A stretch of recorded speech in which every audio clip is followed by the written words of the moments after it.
అపోస్తలుడైన పౌలు కొలస్సీలకు రాసిన పత్రిక అనగా కొలస్సీలో ఉన్న పరిశుద్ధులకు, క్రీస్తునందు విశ్వాసం ఉంచిన సహోదరులకు, మరి దేవుని చిత్తము వలన క్రీస్తు యేసు అపోస్తలుడైన పౌలును, సహోదరుడైన తిమోతియను ఆయనకి శుభమని చెప్పి వ్రాయిస్తున్నటువంటి పత్రిక.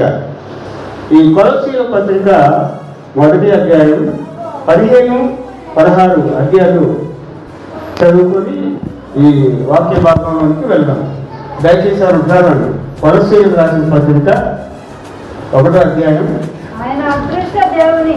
ఆయన అదృశ్య దేవుని స్వరూపి అయి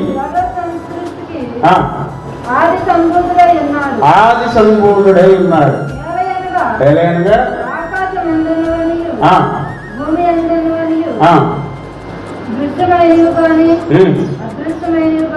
దృశ్యమైనవి గాని అదృశ్యమైనవి గాని సింహాసనములైనను ప్రభుత్వములైనను ప్రధానులైనను అధికారములైనను సర్వమును ఆయన యందు సృజింపబడింది.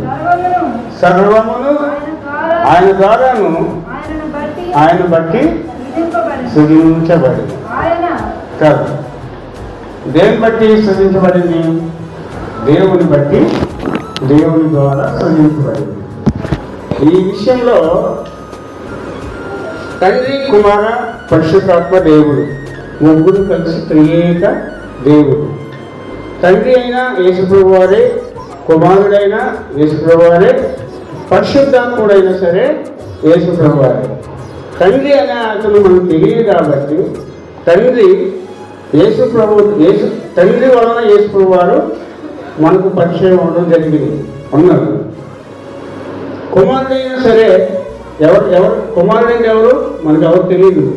తెలియనప్పుడు ఎవరైనా భూమికి వచ్చిన ఎవరు? యేసుక్రీస్తు. యేసుక్రీస్తే కుమారుడు. పరిశుద్ధాత్మ దేవుడు కూడా యేసుప్రభు వారు.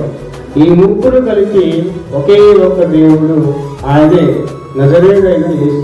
Praise the lord. హల్లెలూయా.